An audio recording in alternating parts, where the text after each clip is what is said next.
Ready. Play.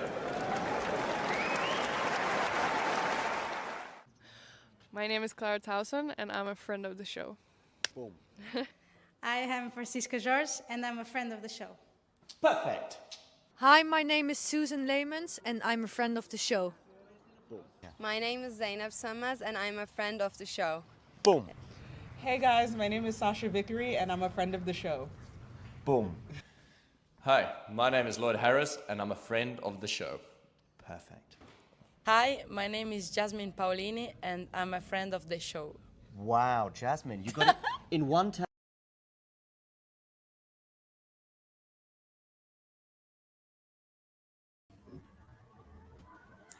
Hello, and welcome to Talking Tennis. Welcome, friends. We have a lot of friends here on Talking Tennis. And yeah, we're just getting started now. You're probably wondering why hasn't the match already started? Well, it's because we had a little bit of a rain delay while they closed the roof. It doesn't seem to have stopped play on the outside court. Goffin and Mahac have arrived on court 17, and obviously we've got grandstand already underway between Mukova and Potapova at 1 game all.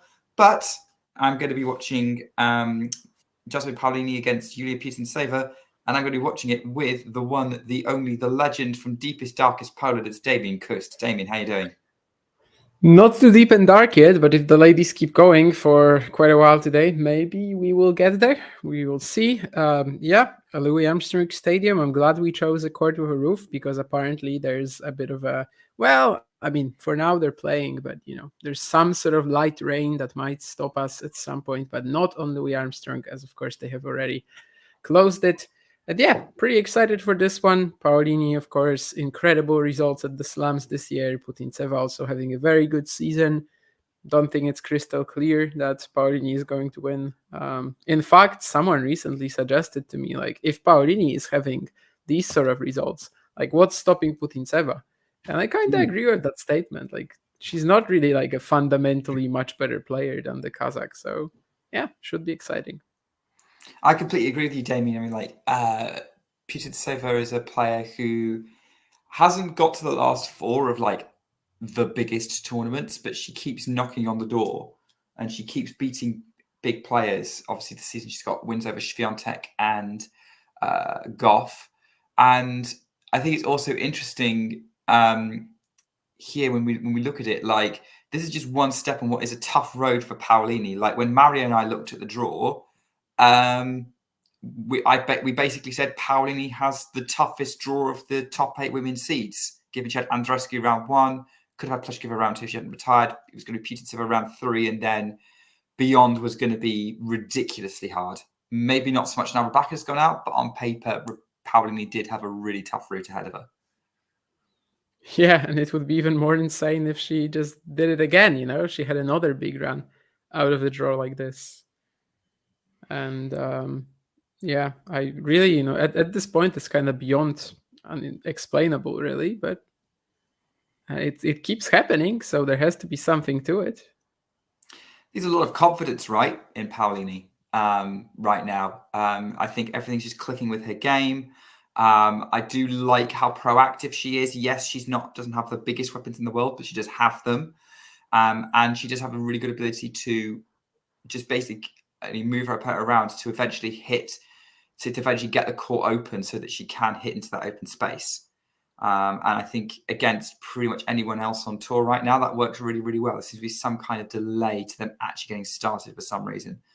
Yeah, Veljovic called somewhere, but it seems like we're gonna start now, so not to worry. The delay in the end doesn't last that long. We are starting 18 minutes after the not before time, but of course, tennis matches don't really start at 5 p.m. on the dot, my time, 11 a.m. on the dot local time. So yeah, basically no delay.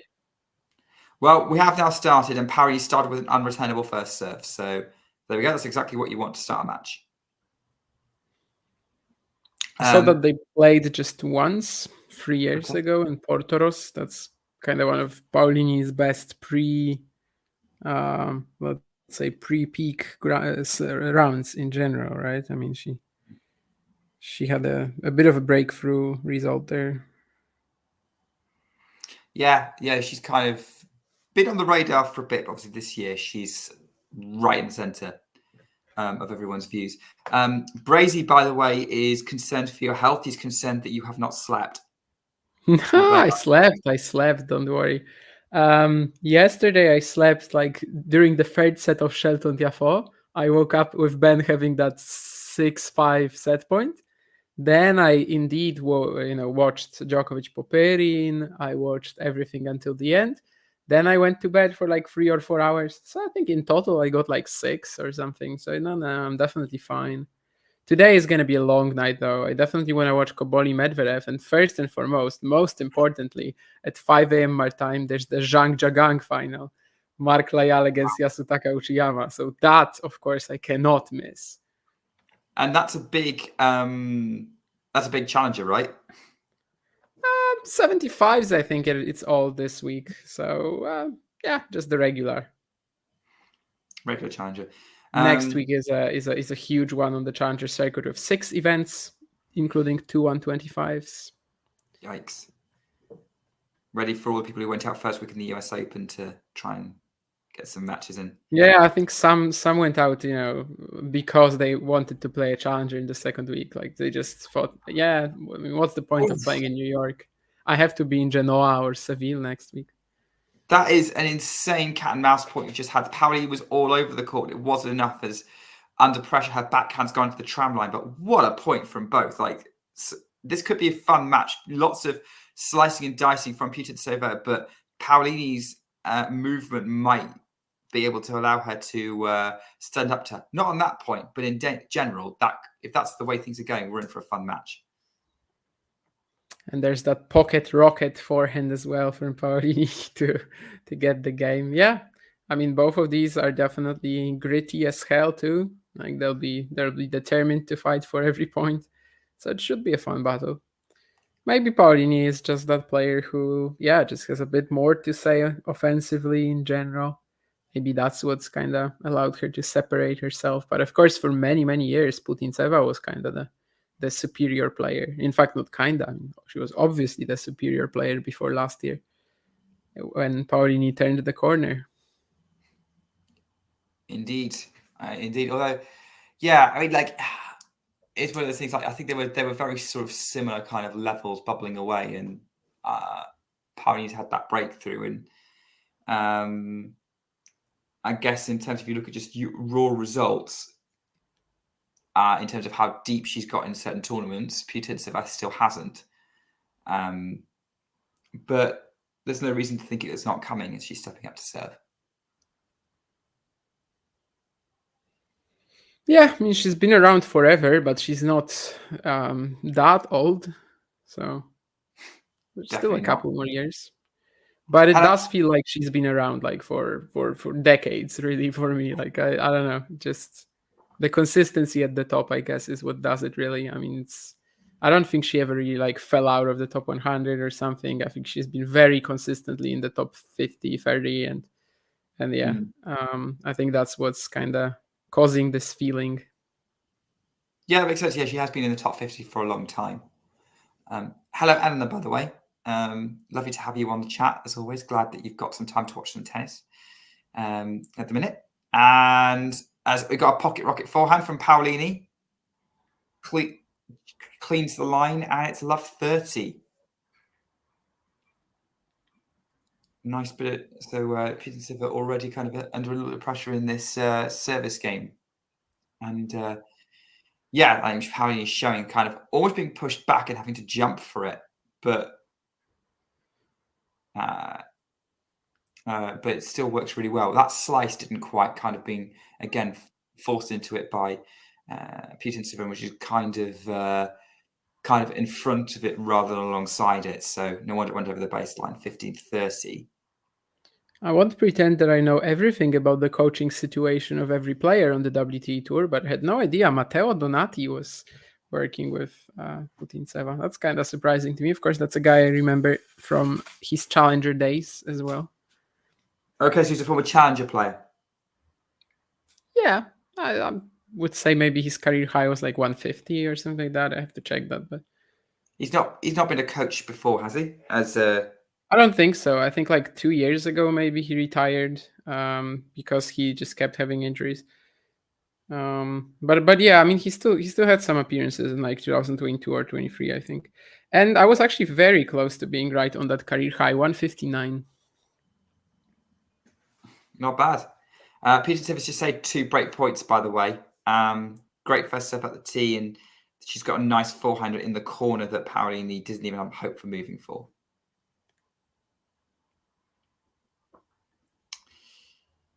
And unreturnable serve. Morning, Dave, or afternoon for us, but morning for you. Nice to see you. Nice to see you in the chat as always. And yeah, still just about morning in the US. Won't be morning for long in New York, but we'll get there. Great first stuff from Putintseva. Got My Honey Games Elan inside out. is contagious. Yeah, I don't know that word, but apparently it's a German one. Means enthusiasm. Oh, as Putintseva does the splits, trying to slide in for a volley, and she puts that over the baseline. Deuce. I guess with another seismic result, Brazim and Popyrin Djokovic, there probably will be a time to talk about that as well. I think that's definitely a change events talk, depending on or next game. Who knows? I agree. Yeah. Yeah, just to keep an eye. But yeah, I do want to get your thoughts, Nick, because obviously I don't think you've appeared on a stream since 2 days of crazy night sessions.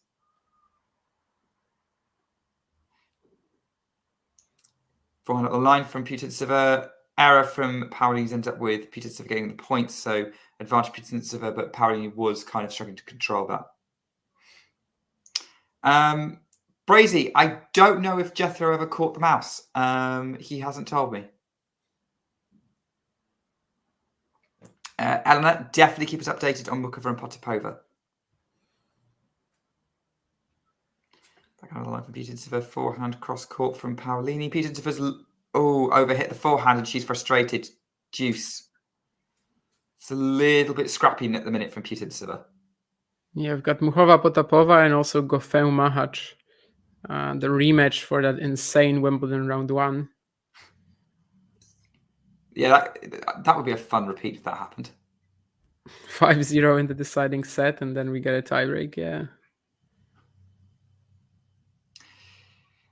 So yeah, but obviously, neither of us are watching that much. So, Eleanor, if you want to send us any thoughts on what's happening in Mukova Potapova, please do. I will say this: like, if Muchova loses to Potapova after beating Osaka, that will be kind of off-putting. Like, I mean, at least go for it now. You know, just you got a great win. Take advantage. Is Potter? I mean, like, okay. Osaka is definitely a higher caliber opponent than Potapova, no doubt about that. Yeah. Great drop volley from Paolini, kind of stops it dead, advantage to the Italian, so break point. But I guess my question would be, is Potapova that much of a drop down? I mean, not really, but I kind of lost hope for her the last year or so, to be honest. Like, I've stopped hoping that she will do something very relevant soon. Paolini, though, is doing something very relevant and, yeah, just staying on top in a lot of these points. And gotta like this start. A lot more lively than Putintseva's.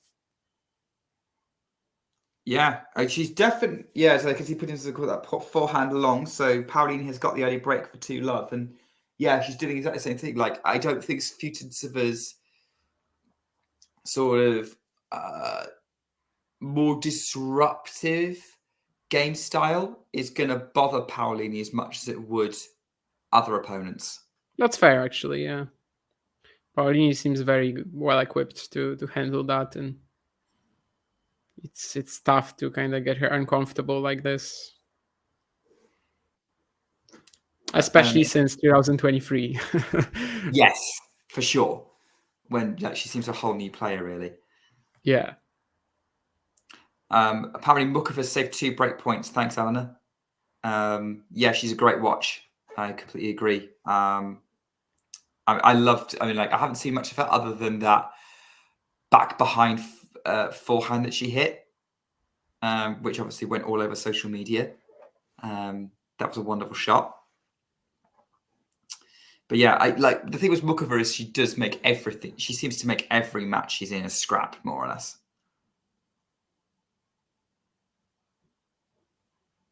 Back behind?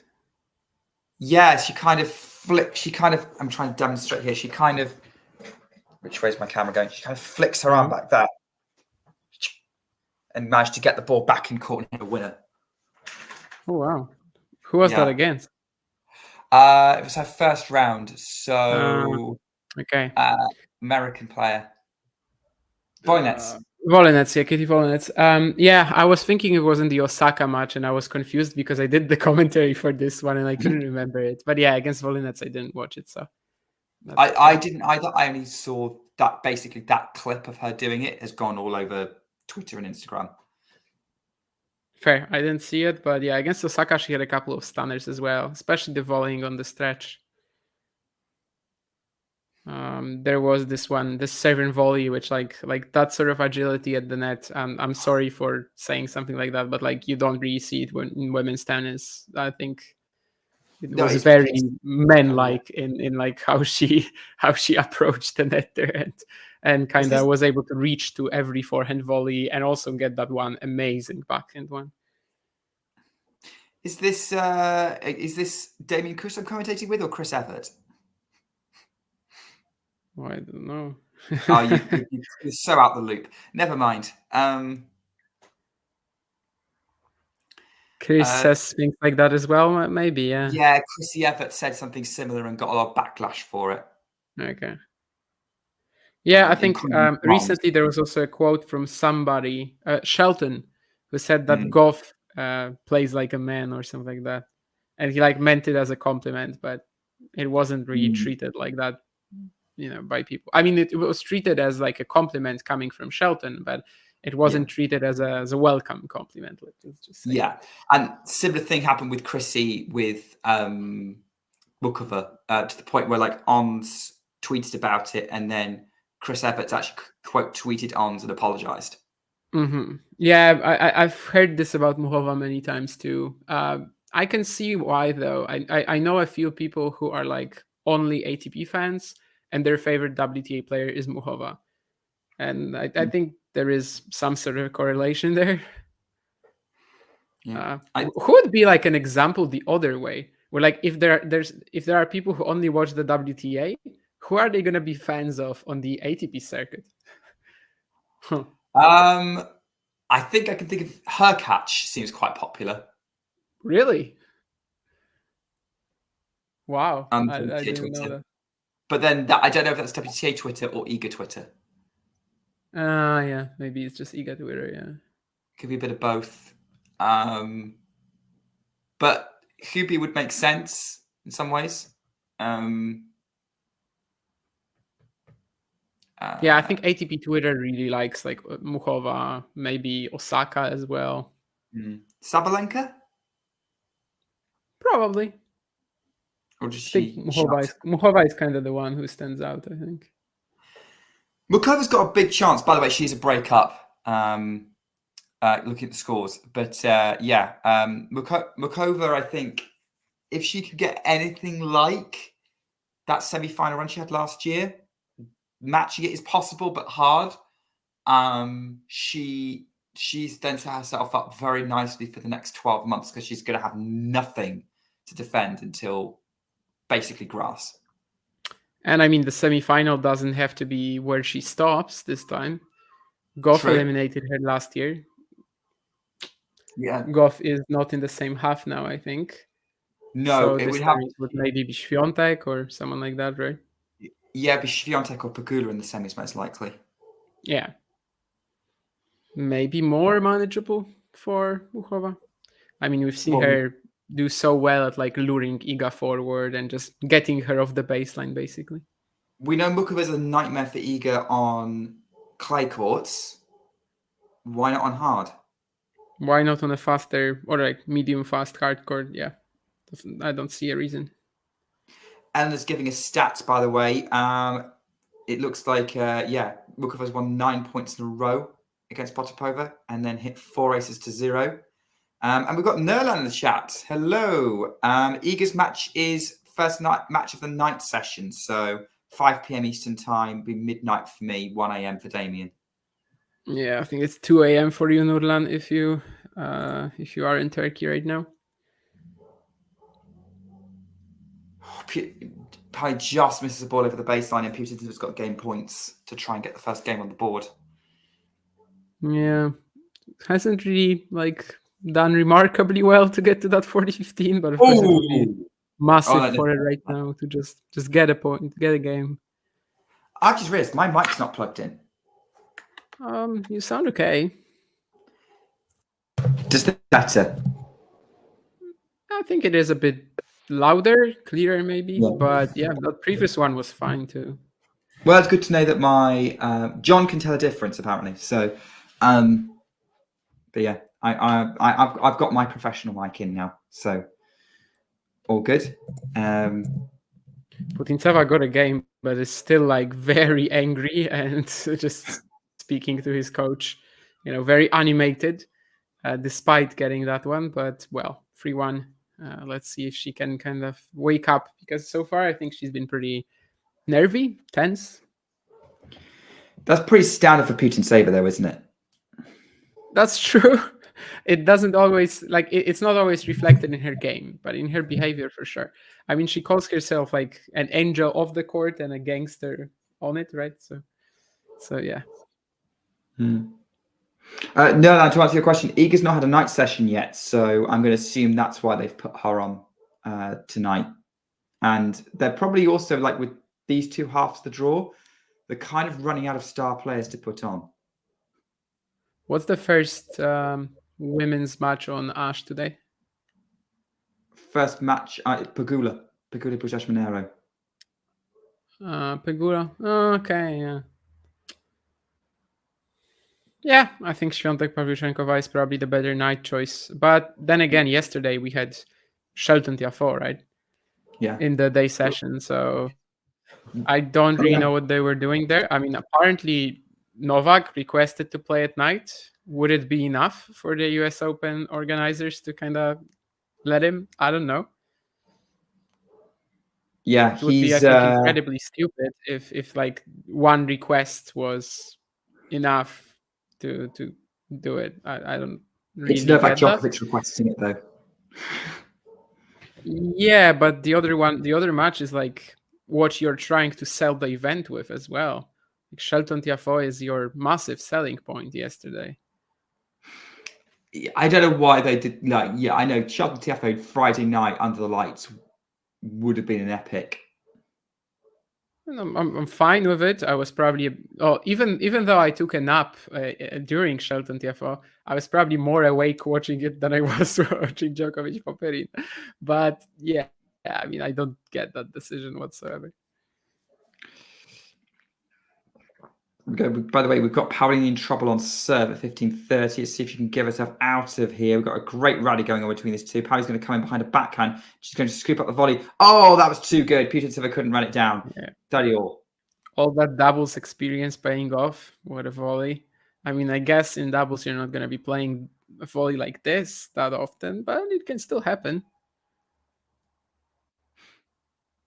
Yeah. I think Shelton Tiafoe is currently going down as probably the best match of the tournament so far. I know Miles was very excited to call it that on Twitter. And I was like, yeah, but you're biased AF. I mean, even if it was 2 times. Oh, worse, what a pass from Putintseva. I think he's right, yeah. I mean, I would agree with it. Yeah, what a pass, but also what a poor approach. Should not have been anywhere near that forehand corner there from Paolini. And wasn't even the corner, really. She just got it straight to Putintseva. So break point for Paolini. Great first serve, though. Really short ball, and Paolini puts away the forehand deuce. As Eleanor's, thank you, updating us that Potapova saved break points to avoid going a double breakdown to Mukova. Yeah, the serving doing quite a lot of damage for Jasmine for sure. She was kinda in position to win the next point, mostly based on serve quality as well. But in the end, it ended up kind of falling back into neutral gear, and there's going to be another breakpoint for Putintseva. Yeah, I'm just seeing that. Yeah, it's a bit of a loose backhand from Paolini there. I don't think it was under too much pressure. And yeah, could be back on terms in a minute. There's a question for you from Nerlan, Damien, although I would say, do you mean the courts of the US Open in general, or do you mean this specific court on Louis Armstrong? Because sometimes courts, even at the same event, are different from each other. But yeah, medium or fast? More forehand explosiveness from Paolini in the meantime. Is the court medium or fast? Some people say it's quite fast, maybe not as fast as Cincinnati, but a fast court. I mean, it all depends on your expectations. I think if we call what we have here on the US Open fast, then that's only because the whole tour has changed a lot over the last 10, 15 years. I would say calling it medium fast is probably the kind of most accurate we can do, but obviously it all depends on your scale. Like, you can call Cincinnati medium fast, and then, well, you can still be kind of right, but then then fast would be like carpet and these altitude hardcore events in Italy indoors, like Ortisei, Andria, and stuff. So I don't know. It all depends on kind of where you set the potential scale and the tiers. But for me, I mean, I think calling it medium fast is probably the most accurate description. It's not as fast as Cincinnati, but is it still faster than most of the tour? Yeah, not 90% of the tour, but most of the tour. Yeah, as Peter's got another break point, as Paolini tried to pick up a backhand on the approach and put it well over the baseline.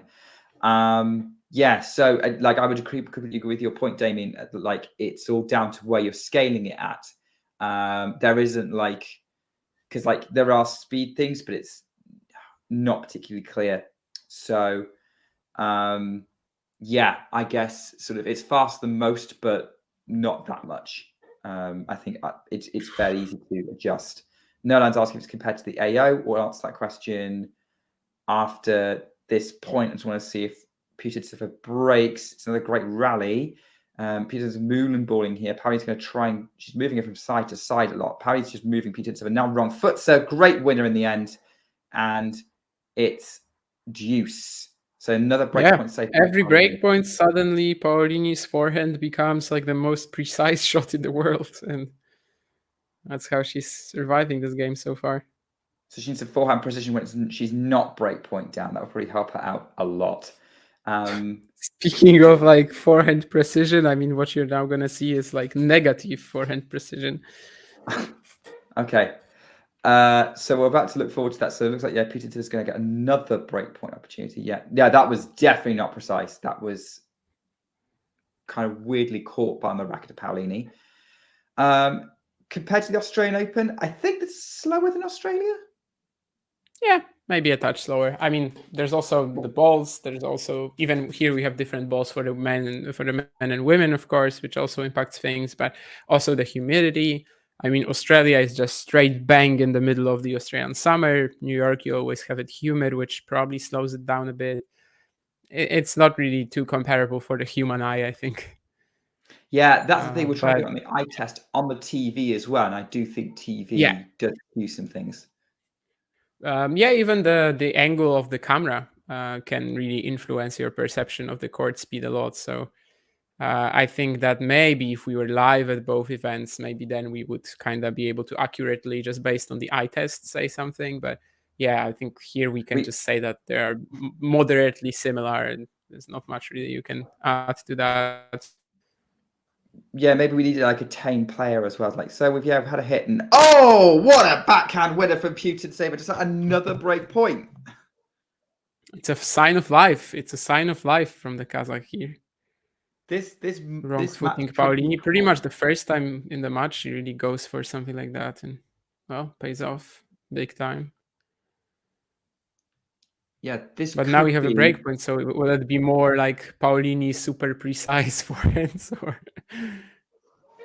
Well, she's got a second serve here. It's not going to help her out. There's a little bit of pressure coming. This could be a I think most of real these block. breakpoints she's had to go on a second serve. Maybe. I haven't paid too much attention to that bit. Drop shot from Putintseva. So Paoli's going to come in and deal with it. Putin's going to lob a backhand overhead from Paolini. Backhand Putintseva. Winner. And Putintseva breaks back. It's 2-3 and it's game on Armstrong. Yeah. This time Putintseva was like, I'm not gonna let you overwhelm me with these forehands again. I'm just gonna drop shot you. Wasn't perfect. I mean, I think Paolini could have done much more on the approach, but in the end, kind of turning it into this cut and mouse point helps out Putintseva for sure. So we have a match.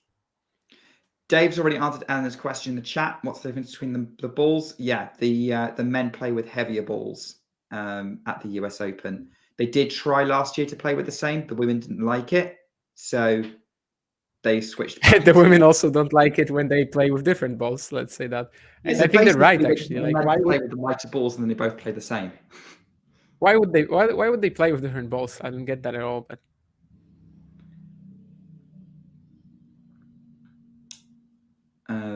yeah, I don't fully get it either. But like, yeah. So basically, if you wanted to take the most equal answer, you give them both the regular duty balls.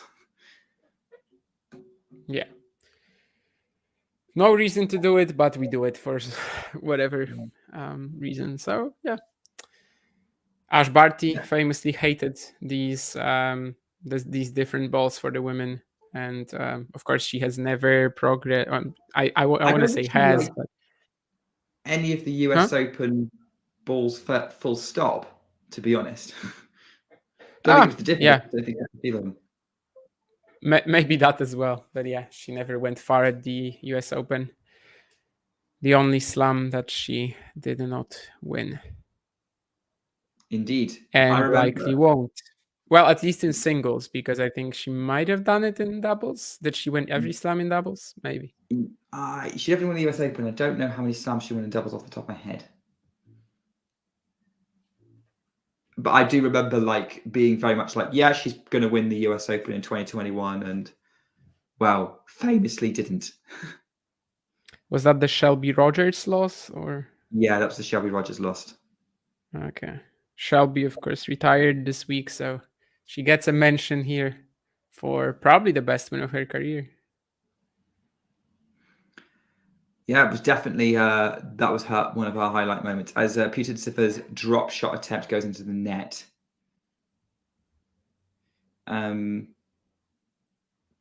Slice again from Putintseva. She's trying to use. She's definitely using the slice a lot more now, trying to keep disrupting Paolini. They're into another long rally, and yeah, backhand netted by Putintseva. Love 30.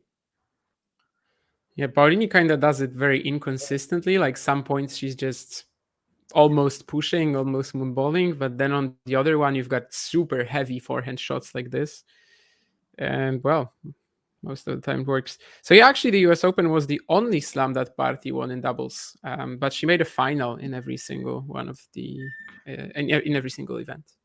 There we go. I did think she hadn't actually won that many, but yeah, that makes sense. So she does have a complete set. Yeah, I think she made a lot of finals simply, right? Yeah. Just had a very poor record, yeah, because she went 1-5 in finals. So great net shot from Paolini, but she's lobbed by Putintseva, who gets the point, 15-30. And Mukova's serving for the first. Because the first four she made with Casey Delacqua, right? And Casey never won a slam despite going like 0-7 or something like that in finals. So, ouch. So yeah, brutal. Yeah. That is pretty brutal. 0-2 Jasmine Paolini in Grand Slam finals in the singles. So hopefully she doesn't do a Casey Delacqua. Although even making 7 finals would be just an astonishing achievement, really. I don't think we've got anyone in singles history who's made 7 Grand Slam finals and not won at least one of them in singles. Probably not. Yeah, I don't think either on the men or the men's side or the women's side. Yeah. No, I don't think so. I think Mary Jo Fernandez reached. No, it was either Mary Jo Fernandez or Helen Sokova. It might have been both. They reached 4 Grand Slam finals, didn't win any of them. Yeah, that sounds fair. But yeah, 0-7. I don't think we have a record like this ever for anybody. And also in doubles, it's kind of difficult because obviously Dalak would have been playing with different partners in those. She played with like 2 or 3. Yeah. It's you can't really take that all on yourself, really, necessarily. By the way, it looks like I guess Goffin. sometimes, if you had a horrible performance in the final, you're so nervous, and maybe. But yeah. But that, yeah, you don't. I don't think you necessarily lose 7 Grand Slam finals in the same way every time. As Paolini goes along with the forehand, it's 40-30 for Putintseva. Mahach is. I think Mahach just served for the first set 5-2 and got broken by Goffin. Can Paolini play like this on every point? Like, I don't know. She just kind of turns it on half the points. It was the same in that last game that she lost, right? When she was saving all these break points and suddenly her forehand was so heavy and precise. And it's pretty much the same in this game. Half the points she's kind of in like, I don't really have much in my game mode, and half the points she's just completely overwhelming Putintseva.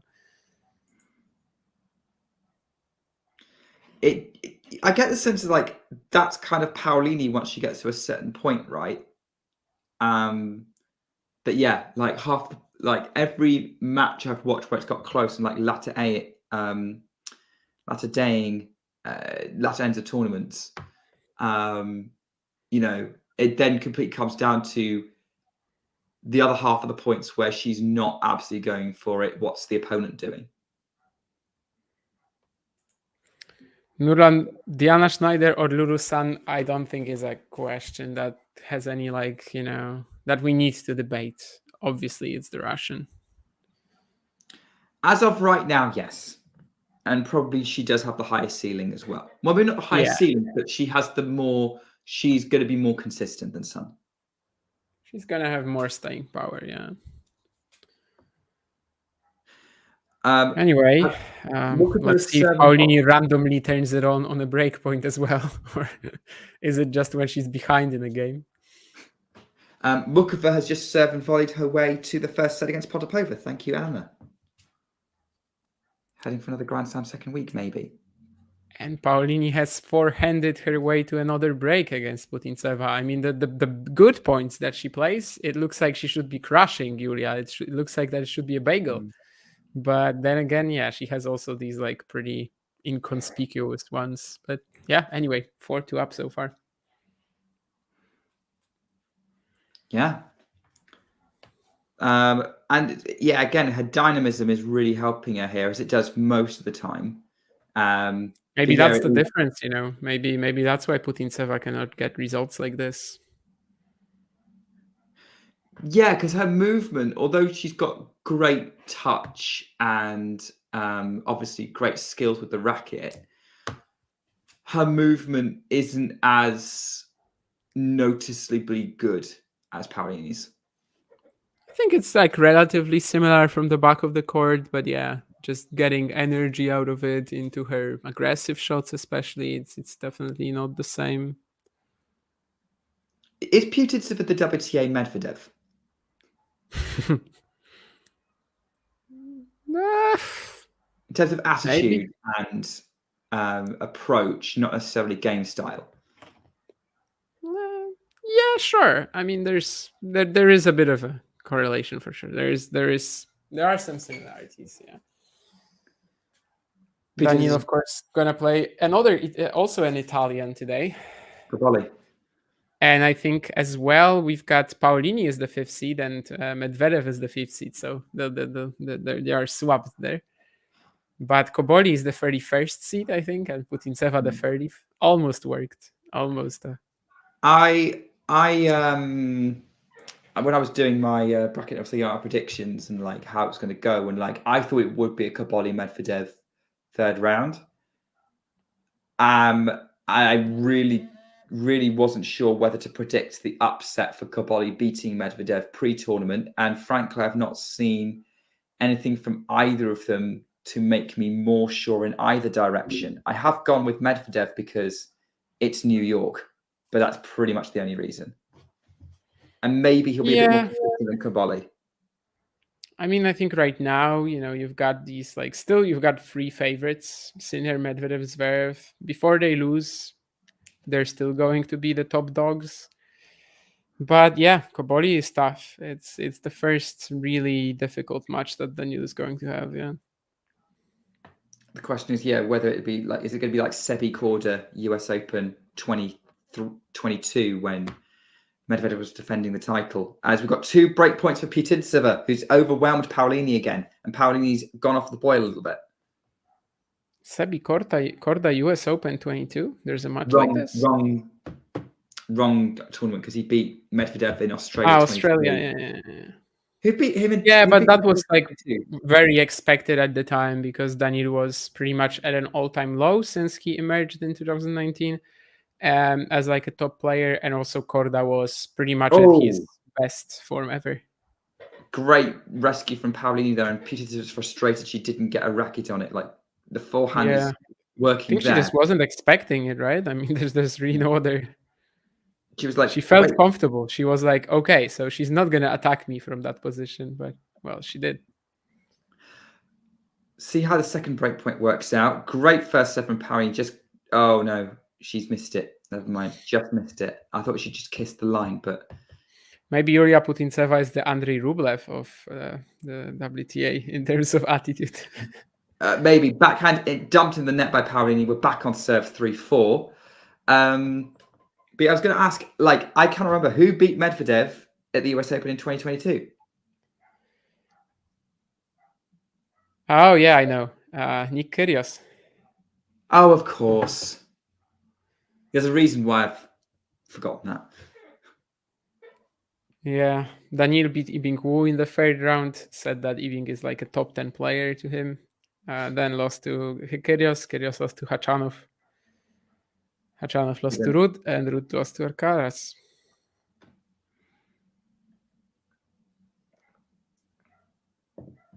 Yeah. Speaking of losses, we teased this earlier. We've got a few more viewers now. Let's talk about it. Damien, what is your reaction to the result from yesterday? Djokovic losing to Popper in 4 sets. Tabaha, I think I kind of called it before the event, not necessarily with Popperin, but I remember just making a reference to that Jere match from last year, where Novak goes 2 sets to love down, and of course after that the match just dies. But I just basically said that I don't know if after the Olympics he's gonna have the hunger to come back in a match like this. If a scenario like this happens again, and someone goes 2 sets to love up on him, will he have the intensity, the focus to return? And well, he didn't. As for just in general, I mean, I think there are a lot of similar points to what Alcaraz did. I think they looked very similar out there, just a total deer in the headlights type of mode. I think the passion wasn't really there for either player. We can of course, there's going to be a lot of theories regarding the Olympics and how there's a lot of surface switches and not much time to rest, but both Djokovic and Alcaraz actually gave themselves a lot of time to rest after the Olympics. I don't think they were that stressed, or at least maybe in terms of, some other players, even Popperin or Botic, so guys that made these upsets, they actually played a lot more recently and also went through the same surface switches. So it is some sort of a mental burnout. I think it is a factor for both these big losses so far. And yeah, I think Novak, especially by the 4th set, he just, didn't even want to be there. He just started net rushing because he had no idea, really what to do. So I think there were just very similar losses in that the passion, the intensity, the drive that they usually have, both Carlos and Novak. With Carlos, maybe it's just usually more extroverted and he's so animated. He's so playing with the crowd and stuff. Whereas Novak, maybe you see it more in the focus, in the determination. These things were totally missing for them. And yeah, it's not easy to make a comeback like this. I remember watching the 3rd set from Alcaraz against Botic, and even when he broke back, I was like, Jesus, he still has to win 15 games. And he's not even having fun out there. And it was kind of similar with Novak when he went 2 sets to down. Unless Popperin just, starts feeding him errors and basically has a breakdown, which of course was possible. Many players have done that against big seeds in the past. It's just tough to see Novak suddenly win 18 games from there, because it takes so much focus and just doesn't allow you any margin for error. So I think these were very, very similar losses. And Popperin, to his credit, I mean, he was working for this upset all year, right?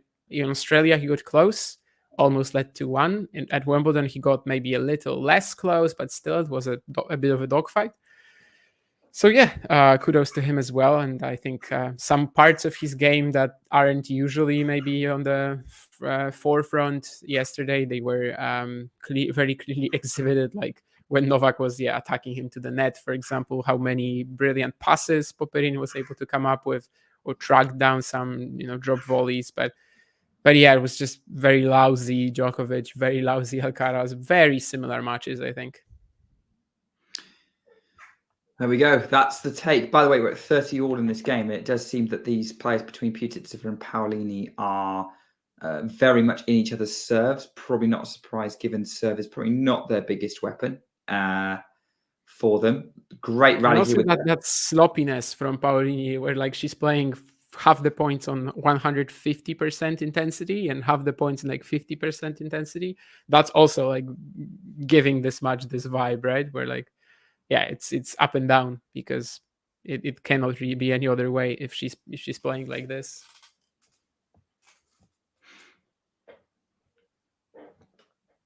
Oh, there we go. Yeah, and we've got break point. Yes, which power are we going to get on this point? Is it going to be 150% or not? First, she's going to hope that she doesn't overplay this return on the second serve that's coming for Putintseva. Obviously not going to be a done deal either way. Let's see, second serve. Paolini goes for the forehand. Backhand Putintseva to the Paolini forehand, really short. Putintseva goes for the forehand cross court again. That's short. They're both dropping their ball really short, except for that one for Putintseva, which was very much long, not enough spin on it. And Paolini is going to be serving at 5-3. We haven't had a service hold for a few games now. I think it's like 3 or 4 games. Can Paolini break the cycle and close the set? I feel like this was the low intensity Paolini, but she still won it, right? I mean, her forehands were like a meter behind the net this time, but was enough in the end. Yeah, it was like both of them were dropping it short, and then Putintseva kind of tried to loop it deep and over-looped it. So in the end, it didn't work. Mahac looks like he's kind of racing with this match against Goffin, by the way. It's 6-3 love.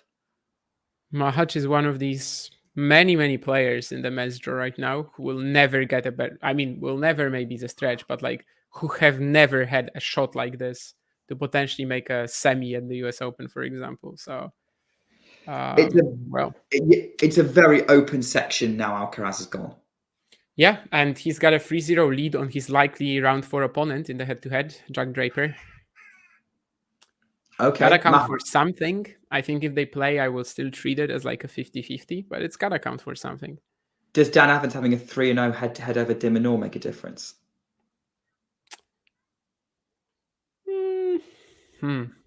Probably not, but I don't think he's out of the match completely, and that's not because of the head-to-head. Yeah. Because for me, I think that section is going to completely depend on how fit de Minaur is at the minute. I mean, he's looked all right this tournament, but judging by the scores... I mean, second round against Virtanen, Otto had like a massive breakdown and he was 5-2 up in the first. Then he also had a lower back issue. I think Demon wasn't really pushed all that much besides the first set. Like the match was just literally Thompson, Hurkacz. It was the same pattern. Hurkacz going 5-2 up in the first, Virtanen going 5-2 up, losing a few games in a row. Second set, they're like barely fit to play, and then third is suddenly a battle. But like, yeah, it wasn't necessarily the most demanding match from Demon. So yeah, I don't really know where he is. Someone like Arnaldi, I think just quality-wise, even playstyle-wise, could totally beat him. It's just that recently when they played, right, in Australia, Matteo hit like 100 unforced errors and wasn't able to keep it in the lines against a defender like this, which I think happens to him a lot, actually. So yeah, I think he might struggle to beat Alex. Maybe Thompson would be a better opponent to kind of have anyone with a shot. But yeah, I mean, Deminor is still, of course, one of these players who like totally can take advantage and hasn't had a shot like this. I mean, even maybe making the final if someone upsets Sinner. Yeah, because then it's kind of, well, that is down to like, you know, how confident is it against Medvedev over best of 5 in New York. Talking of keep it in the lines, Putintseva failed to do that and dropped her racket in frustration. It's 30 all. Paolini is 2 points away from the set. They went into another rally at the minute, going forehand to forehand. Putintseva tries to change direction, puts it in the tram line and drops the racket again. And it's 40-30 set point Paolini. That Paolini cross-court forehand just like barely landing, right, on the 15-30 points. That's like, well, the most important point of this set. Maybe even. And actually, Putintseva hit the racket down so hard, the back of the racket has fallen off and is rolling to the back of the court. Yeah. The I don't think did she pick it up? Did she like repair it? I don't know if she has. Paolini celebrates as she's hit an unreturnable serve to close out the set 6-3. It was a tougher set than the score suggested, but she's finally managed to hold serve again, and she's up in the match, which is turning a bit of a messy one, to be honest. I once kind of reminds me, you know, the Putintseva racket there kind of reminds me because once I threw my table tennis racket at a banner, and it kind of just like fell the handle just fell apart in two. And I could play like this. Like the grip was a little weird, but I could play like this. I finished the match, but yeah, I still have that racket somewhere actually because I just used glue to repair it. Maybe Putintseva can also glue it back to her racket. I think she'd just probably change her racket, to be honest. I mean, she's clearly not happy with that. Yeah, one. probably she's gonna do that. I mean, they have 12 rackets. I didn't, you know, so. Yeah, and I'm just seeing the set score. The unforced errors have been recorded as 16 for Putintseva and 13 for Paolini. Maybe generous for both, but maybe not. That's about 3 or 4 games lost each to unforced errors, which kind of makes sense actually. But Paolini definitely showing she's got a bigger. Sort of bigger weaponry, and she's definitely out hitting Putintseva when the forehand is working. So yeah, there we go. I don't know why we've. Oh, there we go. Yeah. How hard is it to change your return position? Nurlan is asking. He actually wants to talk about this a lot because Iga never changes it. But I mean, yeah, if you're Iga, if this is your strength, if you want to be aggressive, like go for it, right? But I don't think it's particularly tough. I think she could switch, but like move backwards and try to hit bigger shots. I just don't think it would be better for her really, because then like if you're moving backwards, you have to hit it super hard, deep, heavy, and then it takes time to get back to the baseline. And she wants to be glued to it. So I don't know. For some players, it just doesn't really make sense. For the most part, at least. I don't change my return position unless my opponent is doing something really extreme, like, so by that I mean like I will select a return position based on the opponent. If I've got a big serve, I'm going to stand further back. I'm sure Iga does the same, but you know, if I've got someone, but yeah, if you do, or if, but yeah, unless someone really just suddenly changes match how they're serving, there's no need to change.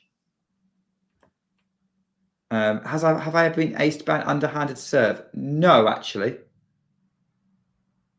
I've never actually known. I don't think I have either. I did try it and I picked it off.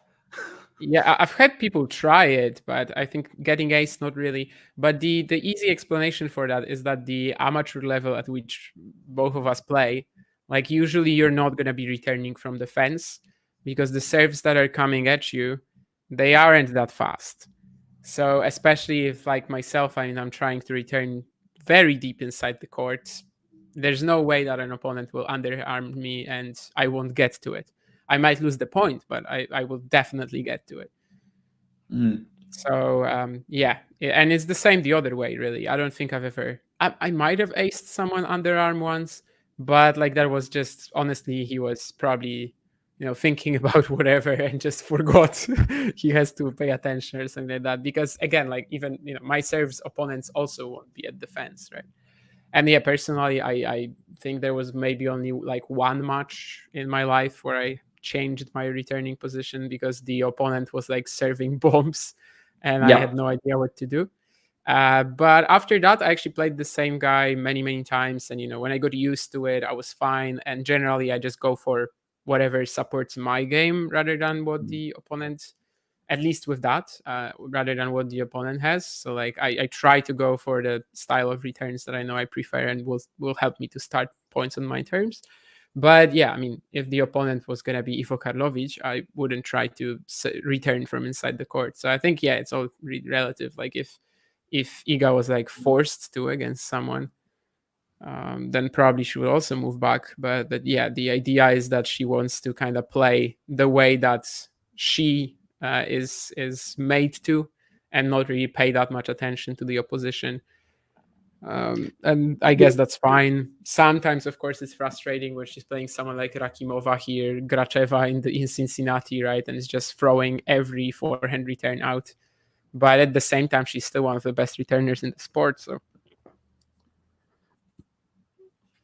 yeah, she is one of the best returners in the whole game. Like that's one of her biggest strengths, and I think that's a good way of looking at it. If a player wants to, most pros want to enforce their game on it and focus on what you're doing and not worry too much about what the other guy's doing, because if you're confident what you can do and do well, you may as well just keep doing it. So yeah, it depends on the playstyle. I think if you're like a more of a tactician, right, more of a grindy player, then maybe you have to pay attention more to what the opponent has. But yeah, I think for Iga, if I remember correctly, actually in one of the Warsaw 250s, she was talking about this on one of the press conferences, that like she kind of changed that approach, or like Viktorovsky made her change that approach, where they weren't really paying that much attention to the opponents tactically, really, from some point, because they just focused on her strengths and how she can kind of play regardless of what's happening on the other side. And yeah, sometimes maybe it's a mistake. I mean,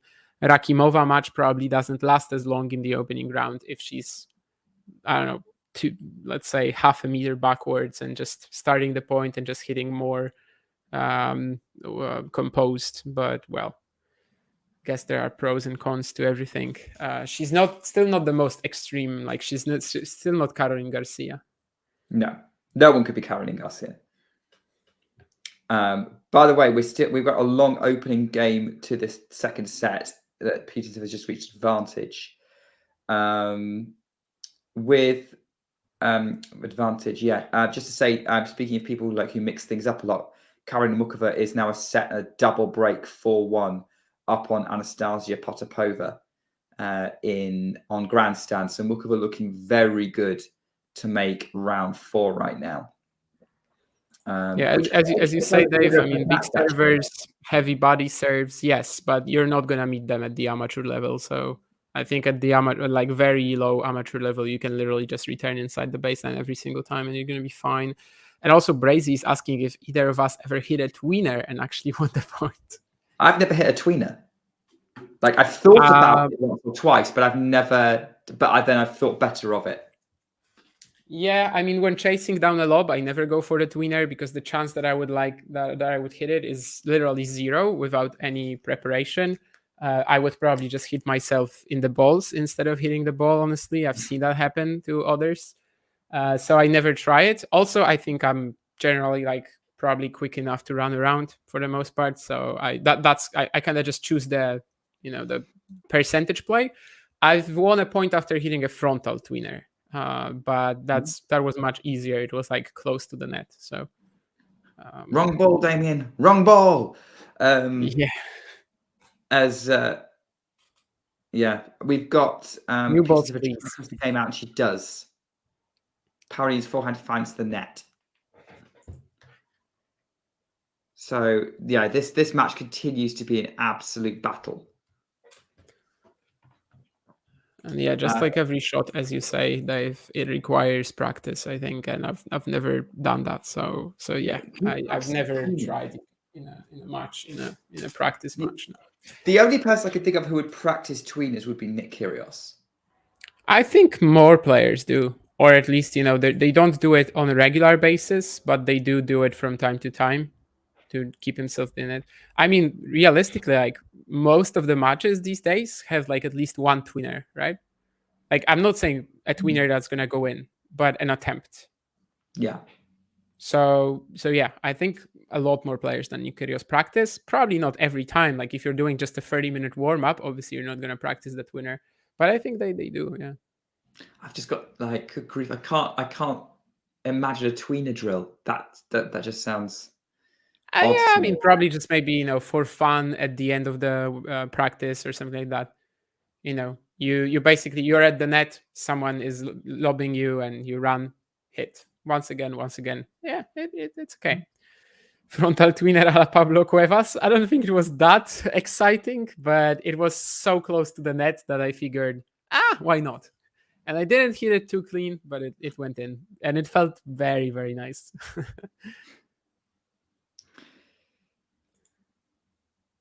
Yeah, I'm just not brave enough to try it. I don't have confidence in that I have enough control with the racket to do it.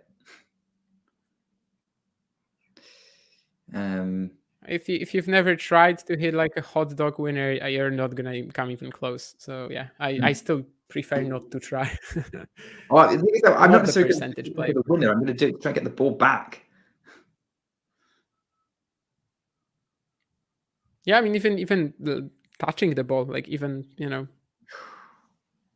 actually hitting it is very tough. You don't see it after all. So Drop shot from Paolini works there. Putintseva can't chase it down. 30 love in this game. yeah, the very long game at the start from Putintseva, but of course Paolini is still on the front foot. I mean, she's definitely been like the more high ceiling player in this match. Ooh. I mean, I really want to praise her here, but then again, it's a net court. It's a pretty awful net court. I don't know. I think we can still praise her a bit. She did everything right, and it's just really a matter of luck that it bounced like this off the tape. Absolutely. Yeah. The I do like the touch she had on the volley, and maybe she was a little bit lucky it came off the net. So I think there's still a lot to praise her for here, even though maybe the very finish of the point is, yeah.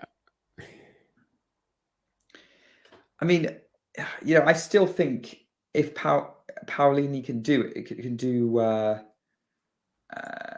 Paolini's still probably the favourite to come through this section, although I would be fascinated.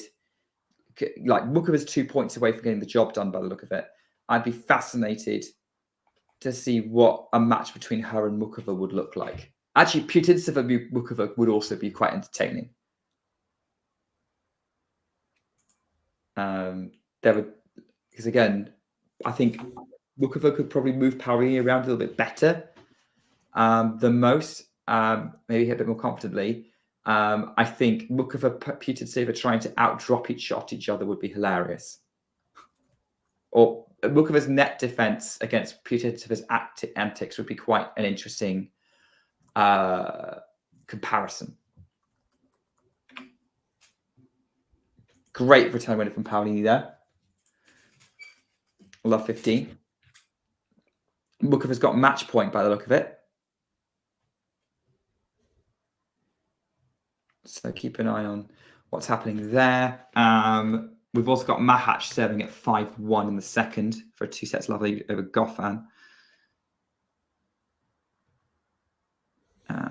Not much to report from Ash in the minute in terms of score because it's still very, very early.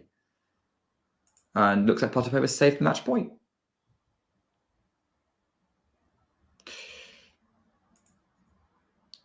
Got another rally going here. Drop shot Putintseva. Here comes Paolini, picks it off. There was a lot of height in that drop shot from Putintseva. It wasn't great, and she's giving Paolini a chance here for 15-30.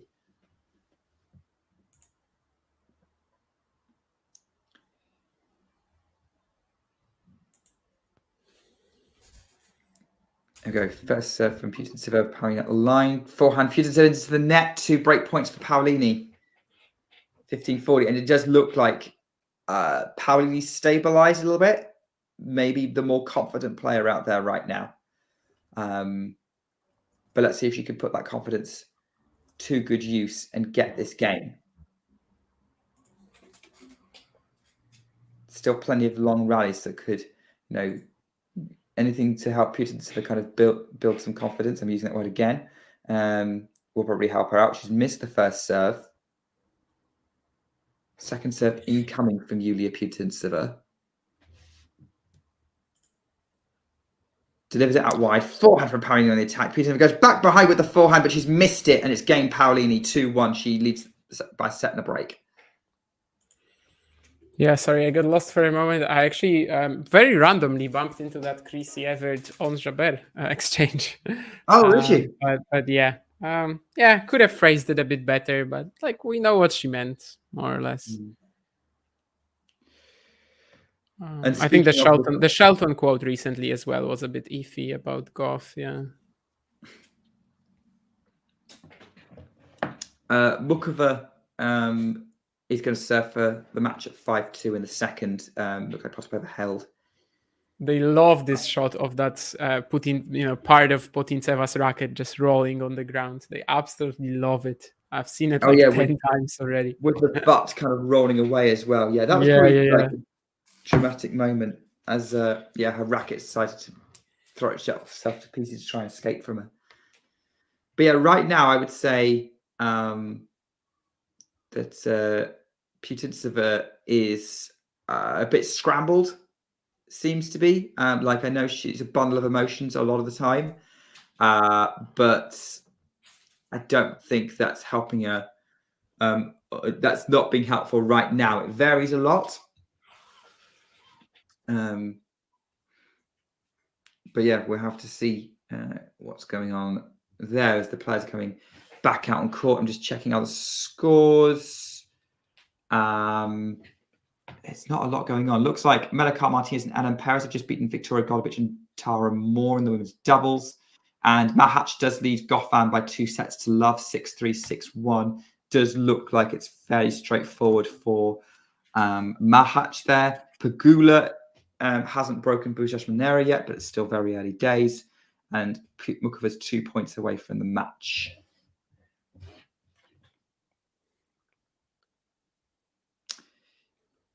As another overhit forehand. Okay. What a philosophical question from Nurlan. Can you physically keep an eye on one thing and look at something else with the other one? But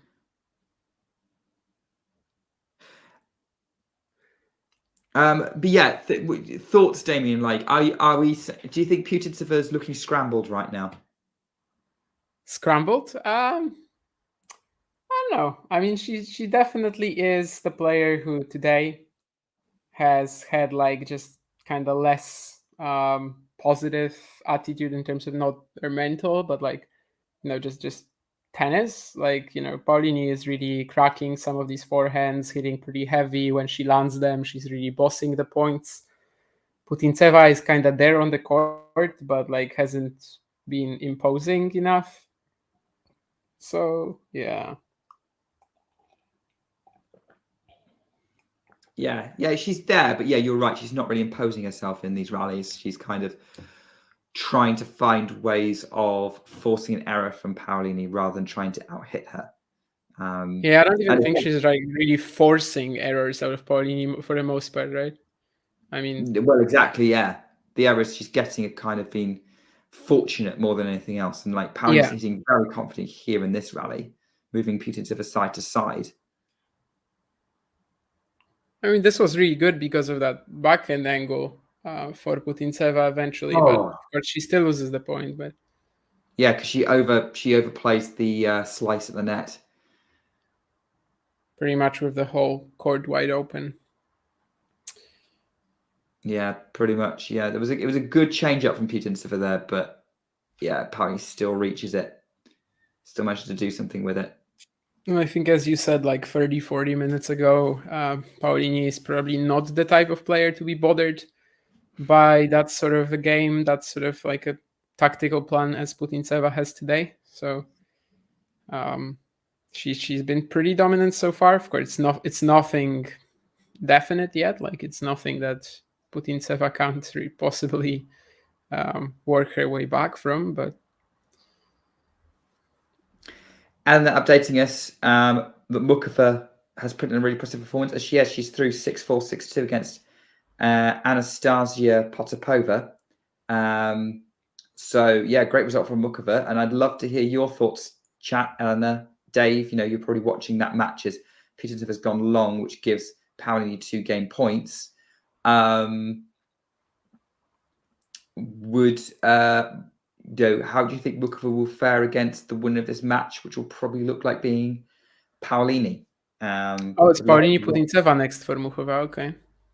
Yes, that's right.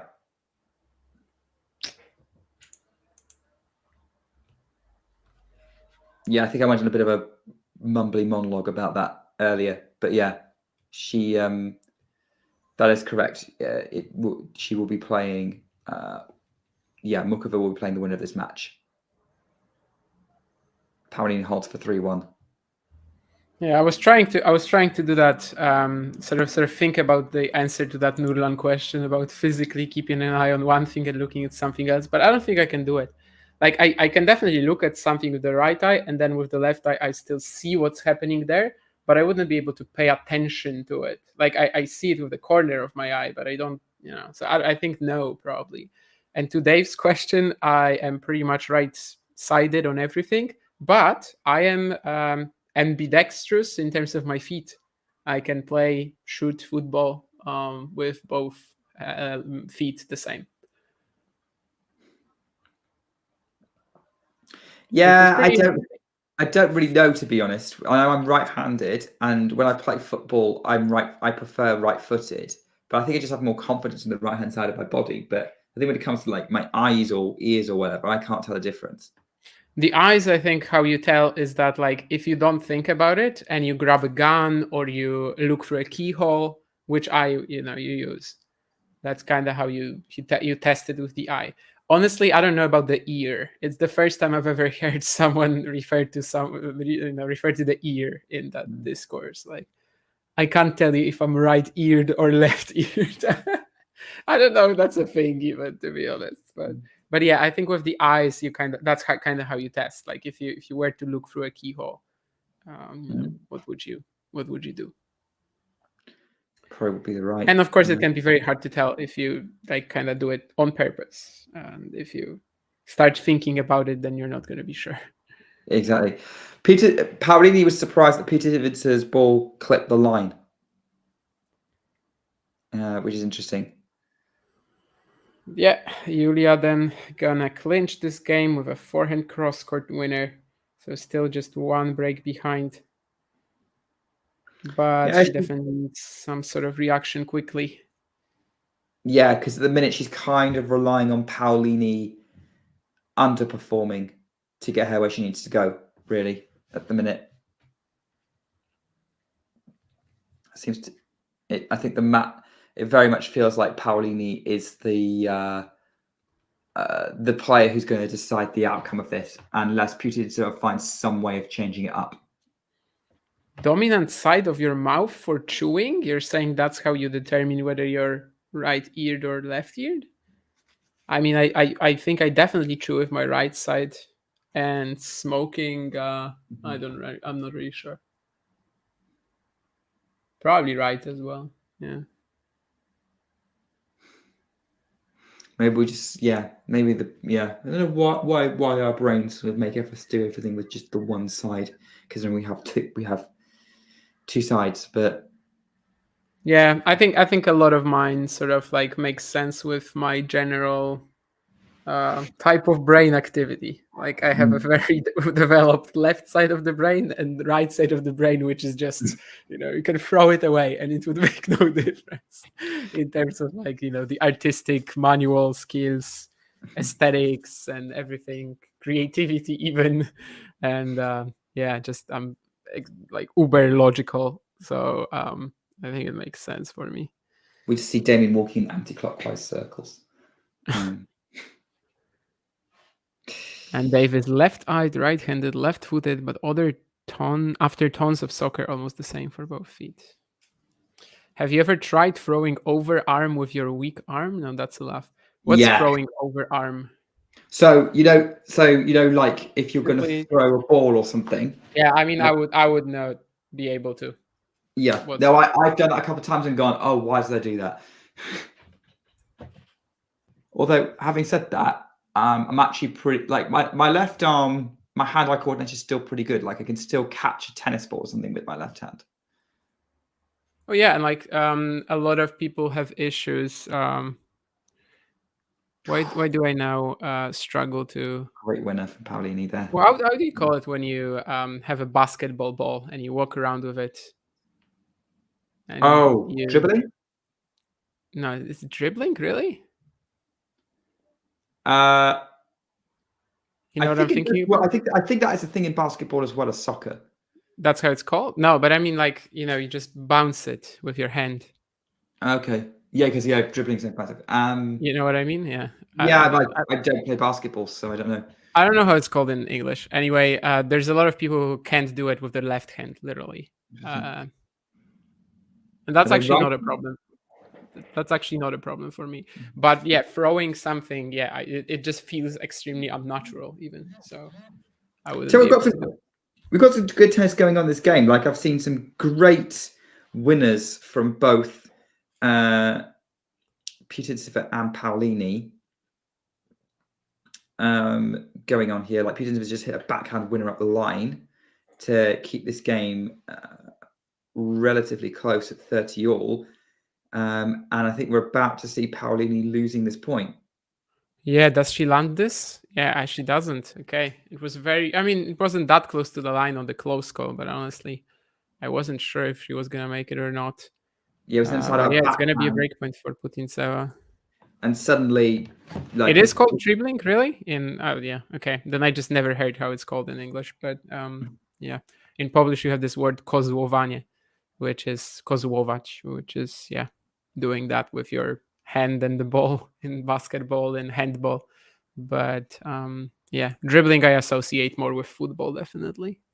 In like, that sort of sense where you try to dribble past somebody. Oh, yeah, no, I know what you mean. But like, just want to say that Putintseva got a net court that bounced back on her side, meaning she loses the opportunity to break Paolini here back to deuce. Yeah, but looks like not to worry for the Kazakh, as she's going to have more. Again, it's kind of back to the Paolini forehand double-edged sword idea where, yeah, sometimes she's just very sloppy, doesn't really even hit it clean, and sometimes it's the best shot in the world.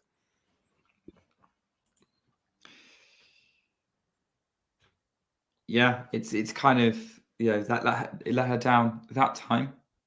Let's see how Armstrong roof is closed as well, John. Both roofs are closed.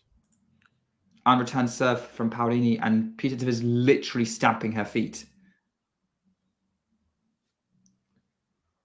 Another break point saved by the Italian.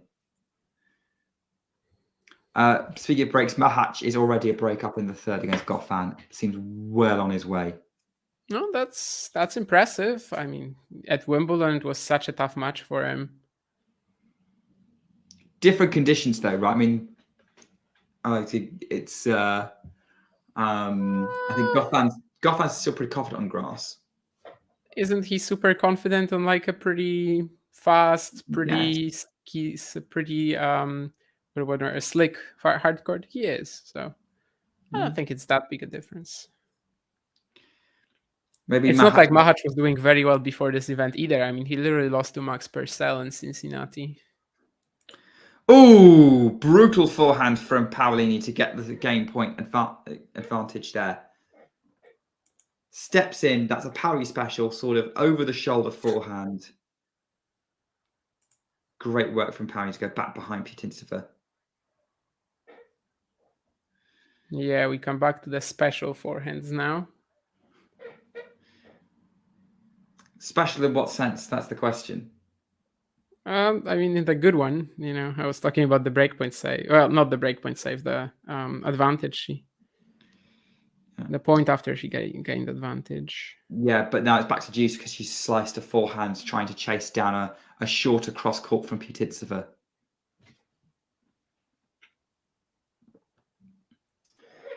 I'll give her dues on that one. That was a tricky pickup, that one.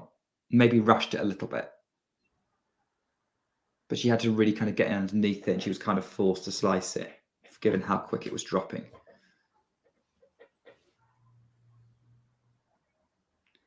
So yeah, this is definitely not done yet. Like this is still Putintseva is making a proper battle of it at the moment.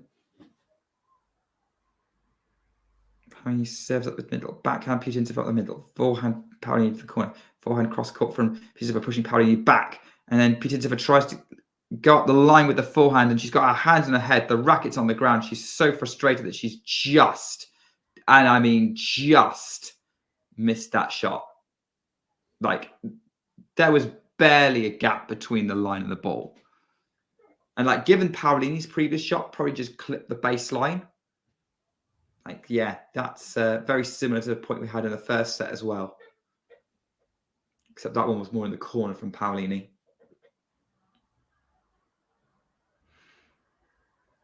So can Paolini close this game out? Do you want to do it with the second serve?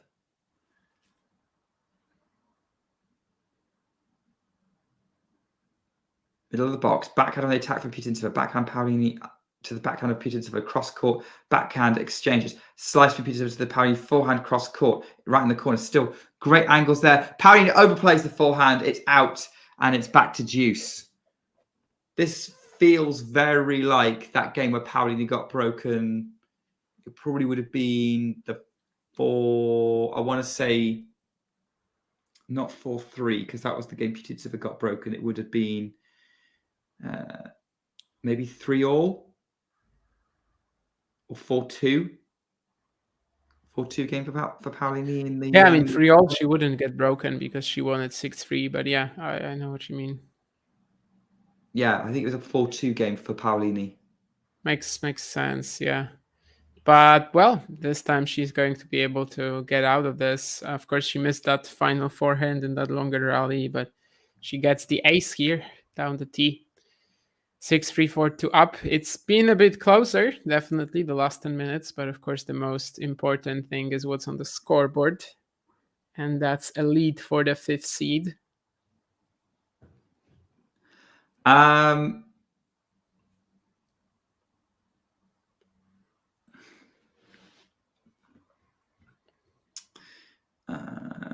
Okay, so but while we're waiting, I mean, you kind of gave us your thoughts on the kind of upsets from the last 2 night sessions with Djokovic and Alcaraz, and of course the poll at the minute is which of those losses were more shocking, and I think Sean's asking the question here as well, and I don't think we've actually addressed it. I think it's clearly Carlos, right? I don't think it's that. I think, yeah, on balance, I'd say Carlos. But given I predicted Djokovic to win the US Open, it's pretty close for me. Yeah, but I mean, Novak had 2 very close matches with Popperin already. Botic hadn't done anything in ages. That makes sense, yeah. I think it's Botic, yeah. And also in straights. Yeah, Botic in straights is more shocking, yeah. Because I also completely forgot about the Popperin match with Djokovic this year. Probably because I didn't watch them. Yeah, like Popperin already had 2 tight battles with Djokovic. As I said earlier, I was also kind of thinking, well, I don't know if Novak is going to be fully mentally engaged, especially if there's some adversity coming up. I mean, it turned out that his serving was also very poor all week, which of course we couldn't really predict. But I think with Carlos, we just didn't really know that he's going to be totally mentally out of it. I don't know. Just seemed like after Cincinnati, he's not going to have another performance like this. And maybe if he has, it's going to come against a more dangerous player. Like swap them, around and Carlos plays Popperin. And then I would think that, yeah, probably the Botic upset is still bigger. Yeah, I think that's a better way of looking at it. It's to do with the opponent's form more than who the players who lost are. I think in this case, yeah, it's pretty much that. Also the fact that, yeah, we weren't really... I think it was easier to expect a bit of a mental burnout from Novak than it was from Carlos, despite the Cincinnati exit and the loss to Gal. Yeah, that makes sense. I mean, Carlos Botic, like when you were going to sleep that day, like you woke up and you would have been absolutely shocked, right? I seeing was the in result. complete shock. I genuinely screamed "What?" at my phone when I saw it. And Djokovic, would you have the same reaction? I don't think so. Well, I got a message about it, so that was a different thing. But yeah, I think I don't think it would have been as strong, but it would have been similar. Yeah, but I mean, it wouldn't be like, oh my god, how did that happen? You kind of like if you see that result, Djokovic Popyrin, you're like, okay. I mean, I wasn't expecting it, but I can see a way in which Alexei Popyrin defeats Novak Djokovic at the U.S. Open. You know, why not? Whereas with Botic, yeah, it's just utter shock. I was talking to John because I had a stream just before that match. I don't remember what it was right now. I think it was Osaka Muchova and Medvedev Marozsan. And John came on for like maybe the last 5 minutes or something like that. And we were kind of just even laughing about the fact that Botic can potentially beat Carlos or something like that. And he said that he was going to bed. And, you know, he even laughed about this, how he was going to react when he wakes up. Whereas I watched it, but I watched it up until like 4-2 in the third, maybe 3-2 in the third. And then I fell asleep. And I woke up like an hour and a half later. And of course, the first thing I did, as every tennis fan, I checked the scores. And even though I watched most of that match, I don't know, I turned it on and I still couldn't believe it. You know, I was like, it really ended like this? Like, no, I'm living in some sort of simulation, you know? I think it's a very different shock factor. In fact, I wasn't, when I started responding to this question, I wasn't even aware of how strongly I feel that the Alcaraz upset was bigger. Okay, well, that's going to be helpful for when you record Iga and Carlos show with Vanch. At some it will point happen at some point, yeah. I don't know if we're going to do like a mid-US Open episode, but well, depends on how Iga goes as well. If she loses today, then we're definitely going to how have her match tonight goes, because exactly. There is obviously still potential for a third night session chaos result in a row. Yulia Putintseva is getting a blister treated, by the way. And we're talking a lot about Botic. He's actually coming out on court now to play Jack Draper on a grandstand. Thoughts on which way you think that's going to go? Jack is obviously the big favorite. I've had a Brit follower ask me today whether I think that Jack has any chance against Botic. And I'm like, well, he's a huge favorite. What are you talking about? But yeah, I wouldn't overreact to the Botic win over Alcaraz. I mean, even though he overperformed in terms of his form compared to the rest of the season, it's not like he did anything, groundbreaking in that match. And I think Jack is just confidently the better player. Not having struggled that much so far should help him out physically. And also, Jack has an amazing record in New York, right? I mean, for some reason, even though it's humid, even though it's hot every time, he still does okay, despite his ongoing physical limitations. So, yeah, I don't know. I definitely wouldn't just say, okay, Botic beat Alcaraz, so he's going to beat Draper. Like, of course, it doesn't work like this. And I think, yeah, he didn't really play all that well. I was surprised to hear, though, Popyrin saying that he doesn't think he played all that well against Novak. I think, if anything, out of these two upsets, probably Popyrin's performance was a bit more impressive than Botic's to me. But, well. I think, yeah, he did, because Popyrin really was going. Popyrin pulled off some special moments in that match against Djokovic, as well. Like, you could tell he was really kind of going for it, and he was trying to unlock something within himself. Did Popyrin play Cincinnati? Yeah, he lost to. He lost to somebody. Was it? No. For some reason, I wanted to say Echeverry, but that's someone else. I was pulling a stat today on someone losing to Echeverry in Cincinnati. It was Arnaldi, maybe. With Popyrin, I don't remember who he lost to in Cincinnati, but he lost early. Yeah. No, do you know what? We made a bit of a mistake on the stream yesterday. I think Jethro, they were doing Jethro. mistakenly said that Popperin won Cincinnati, but in fact, obviously, he won Montreal. And I didn't correct him because in my mind, he went, yeah, my brain just went, yeah, hardcourt 1000. Yeah, he won that. Yeah, of And course, I got it happens. Yeah. I got it mixed up with Chorich winning Cincinnati a couple of years ago. Oh, Gael Monfils was the player he lost to. Oh, and Monfils played quite well in Cincinnati as well. Do we have Kren Boogie in our chat? No, we don't, because he would have been screaming Gael Monfils. Is Draper's nickname? No. No. What's his nickname? I don't think he's got one. I mean, like James would know because James follows Jack a lot closer. I remember someone trying to call him in a group chat Sir Jack or something like that, but it didn't really stick. Well, no, because he's not done anything worthy to be Sir Jack. I mean, in the future maybe. I think sometimes in my head I call him like, I don't know, like Jackie Boy or something like that. But it's not really a nickname I would use in a tweet, or it's not a nickname that I ever see. So yeah, probably doesn't really have one. Please don't say Big Jack or anything like that, because I've already heard Big Ben and Big Foe yesterday, and I'm like, ah. And Jack's not as big compared to those two. Height-wise? Oh, he's tall. He's deceptively tall. He might be taller than both Shelton and Tiafoe. In fact, I would probably bet my money on it. Yeah, he doesn't look it though. Like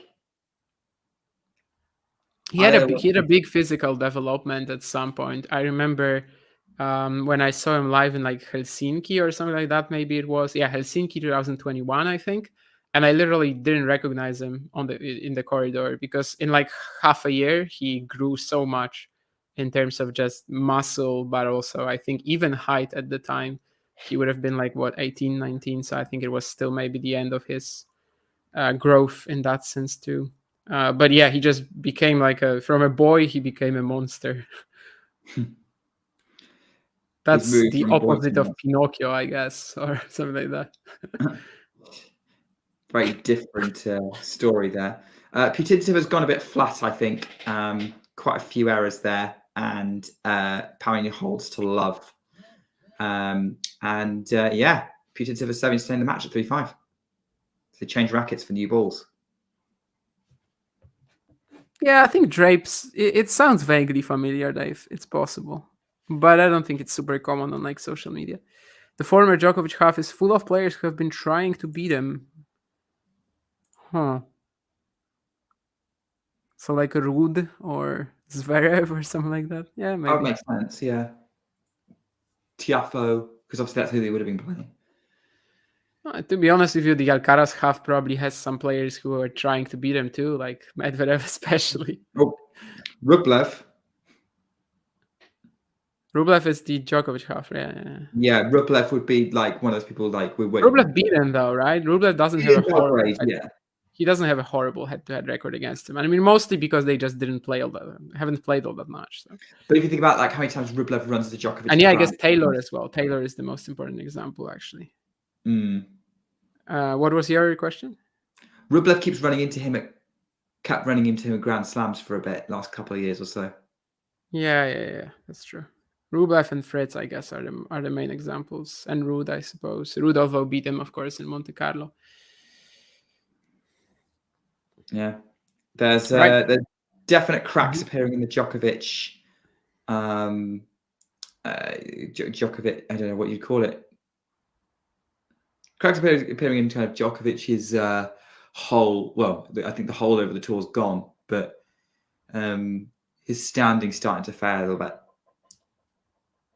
We've got 2 points away for Paolini now. I don't think the foot or the issue that she was treated for is really hampering Putintseva all that much, but well, we are getting closer to the resolution of this match, seemingly, unless she can really find something right away. She will get the game though, so after the changeover, we're going to have Jasmine Paolini serving for the match, serving to make round 4. Did she also make round 4 in Australia? I think she did, right? Yeah, she did. Yeah, she lost to Kalinskaya, I think. No, yeah, so it's going to be second week at every slam this year if she can do it. After probably not making any second weeks at the Slam up until this year. Yeah. So Yeah, in fact, before this year, she was never in a Grand Slam third round even.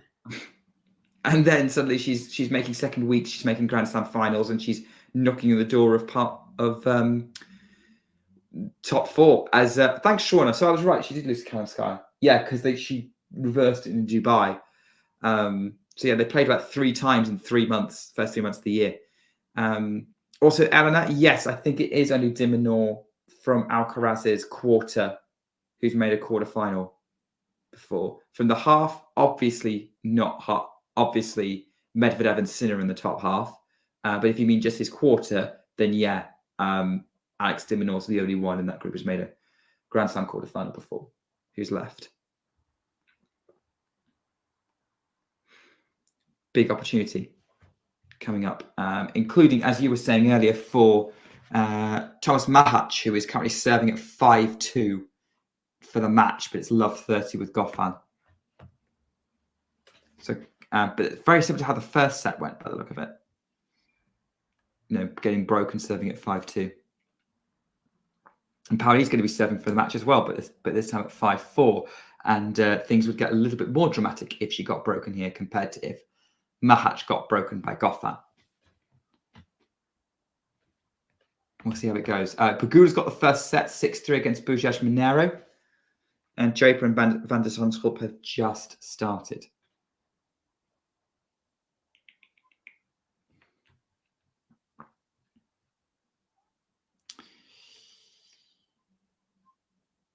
Short first serve from Paolini, got forehand at the middle, and Putintseva goes long on the forehand again, pushing it too much. 15 love.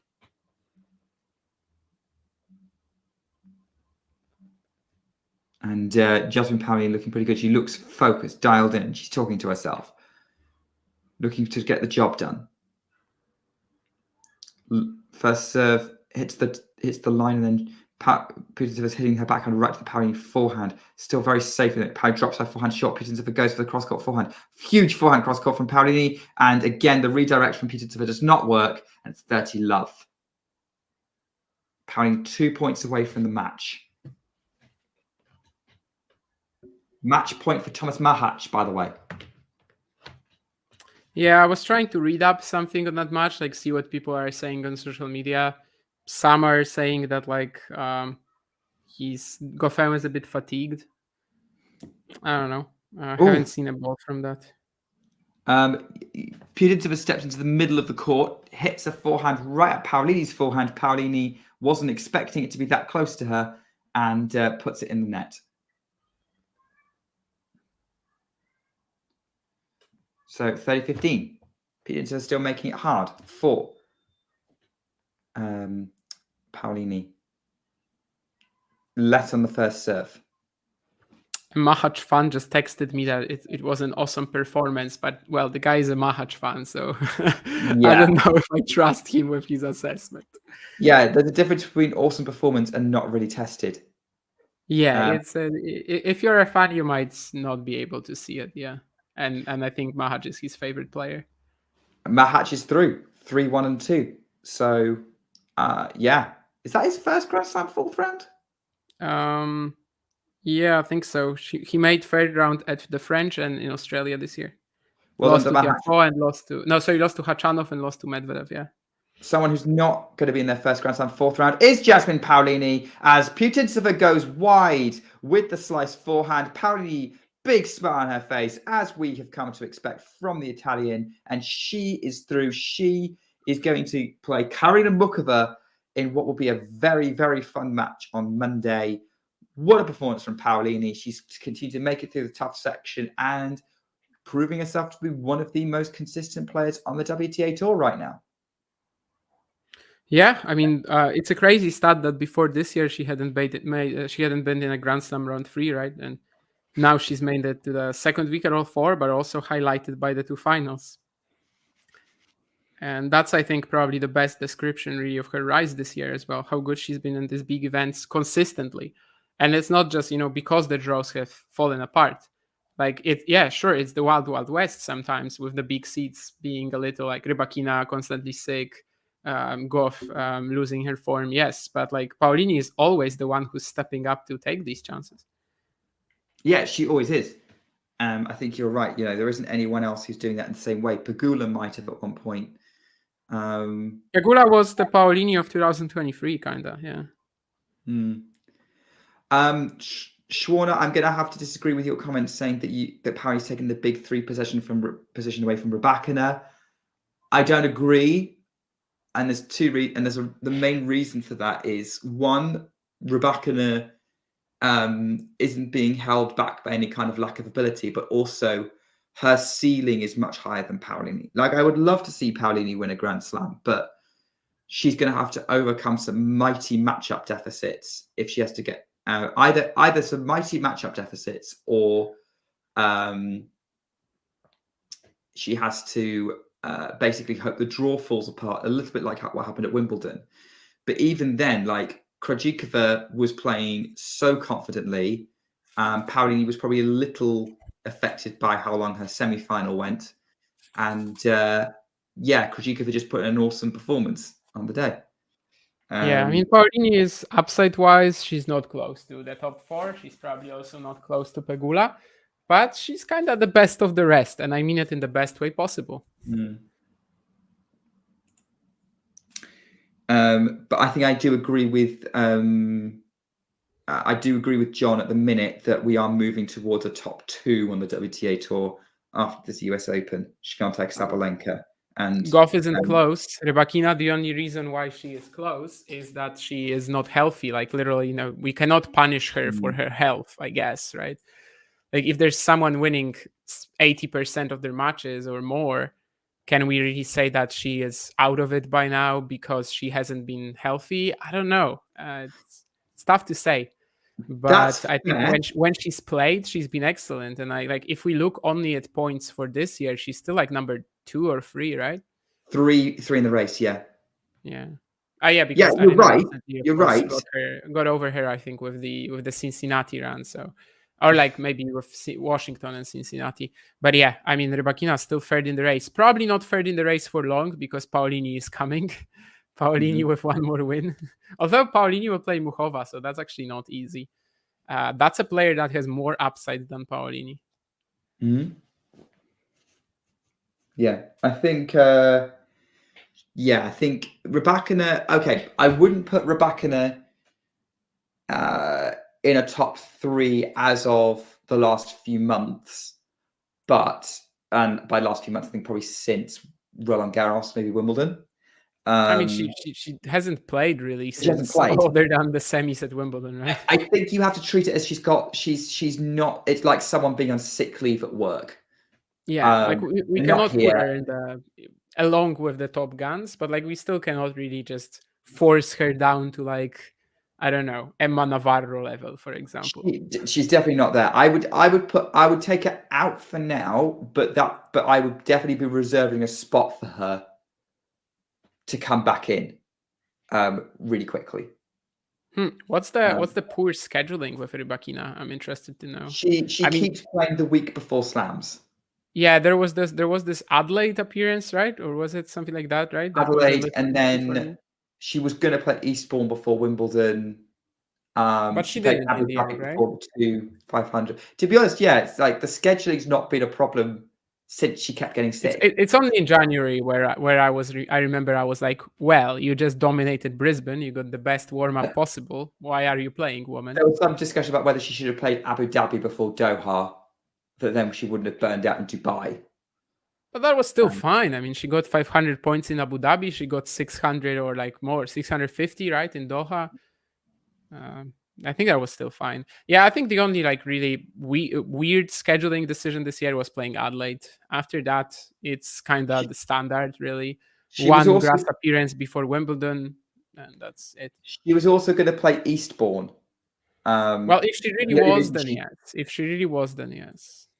Yeah, she was. She was in the draw and everything. The only reason she didn't was because she pulled out of Berlin with a problem, and it was still affecting her. But yeah, she was due to play Eastbourne. That would have been stupid with her Wimbledon chances. Yes, I agree about that. I mean, I don't know. Maybe she would have pulled out at the end. Who knows? I think Zverev was scheduled to play. What was it? Gstaad or Kitzbühel, for example. After no, sorry, not that. Stuttgart after Roland Garros, and like he was in the draw actually, but then he pulled out, right? So maybe she would have done the same. I don't know.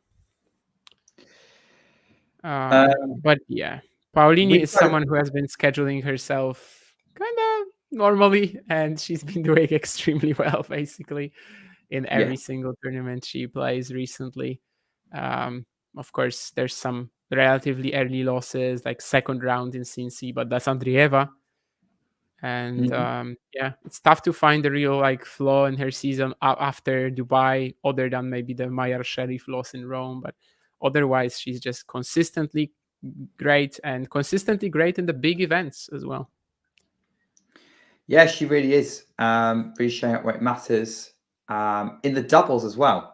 Like she's been playing a lot of tennis and it's working for her right now. Yeah, when she lost at the Olympics earlier in singles, she kind of made up for it, right? It's going to depend what happens next is going to depend very much on how Mukova is. Do we think that Paolini will have the same success next year? 2 Grand Slam finals? I think it's extremely unlikely. Yeah, I think, and that's nothing to do with her. It's going to have to do with her opponents. Let's say Rybakina stops being ill. Let's say Goff gets her mojo back, or I don't know, Mira Andreeva takes a huge next step or something like that. Just plucking a name out the air. Just overall, making 2 slam finals in a season is so tough, right? I mean, you only have 8 spots. Do we really think that 2 are going to be reserved every season for Jasmine Paolini? Yeah.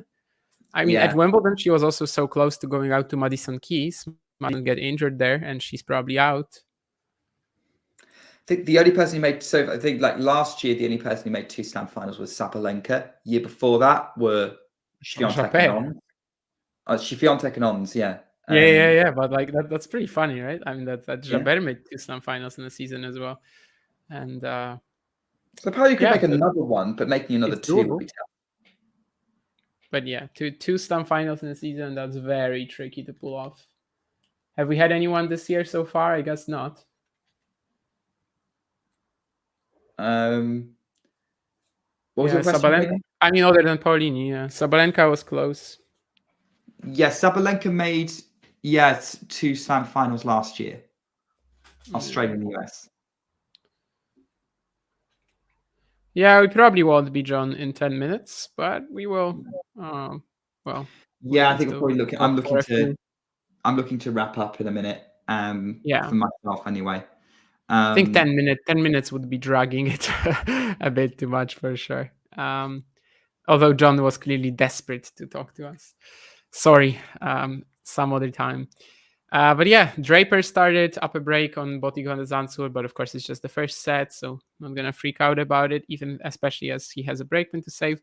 And Pegula is dominating Buzas Maneiro. And that's kind of why I was just thinking, well, maybe the Świątek night session is good, right? Because Pegula, no disrespect to Buzas Maneiro, but she has an easier opponent than him. I would agree with you. I've been thinking the same. Like after this first sort of round of sort of matches, for me, the night session is where it's at for the singles action anyway.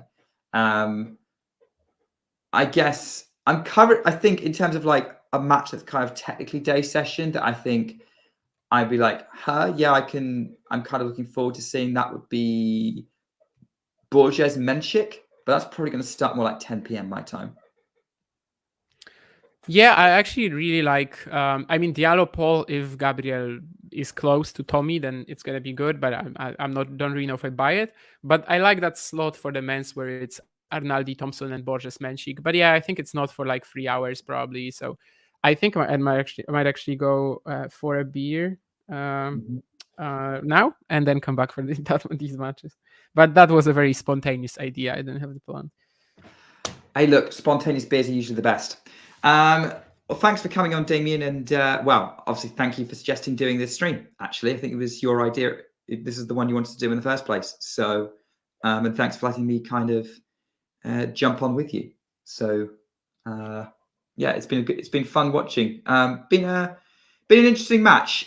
Straight sets, but there was a good chunk of it where like it was very scrappy. Lots of good rallies either way. Weren't sure where it's going to go, but once Paolini figured out how to not miss with her forehand, it looked fairly inevitable. Yeah, I think she definitely had the stronger level on patches. Was a little sloppy, was a little up and down in terms of intensity, but it didn't matter because she was on the front foot enough, on the front foot and converting enough. And yeah, Putintseva, as we kind of said at some point, I think she was there, she was on the court, but she didn't really leave her mark. Other than that, butt of the racket rolling. That was kind of the most exciting thing about Putintseva's appearance today, which is a bit sad for her, I guess. But yeah, she got outplayed today, for sure. She got out-competed, she got outplayed, and I think the deserved winner went through for sure. Muchova Paolini, I think Muchova is the better player, but also the player who definitely has more question marks over her, regardless kind of of the event, with the health, with generally just a less repeatable game, maybe. So yeah, it should be fun. It should be one of the best matches of round 4, I think. I agree. And that's things to look forward to, as is all the tennis to look forward to coming up. Keep an eye on the channel. Can't announce any streams coming up, not because they're not happening, because obviously we're going to see which matches people are interested in watching. But hopefully we'll be able to bring you some more US Open action coming up coming out here. And of course, plenty of content from the challenger that John is at as well.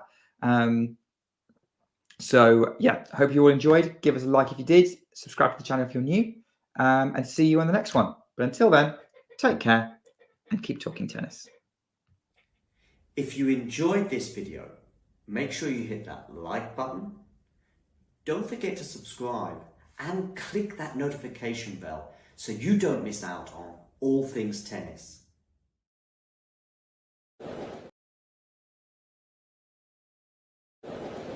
Ready? Play. My name is Clara Towson, and I'm a friend of the show. Boom. I am Francisca George, and I'm a friend of the show. Perfect. Hi, my name is Susan Leymans, and I'm a friend of the show. Boom. Yeah. My name is Zainab Samaz, and I'm a friend of the show. Boom. Hey guys, my name is Sasha Vickery, and I'm a friend of the show. Boom. Hi, my name is Lloyd Harris, and I'm a friend of the show. Perfect. Hi, my name is Jasmine Paolini, and I'm a friend of the show. Wow, Jasmine, you got it in one time.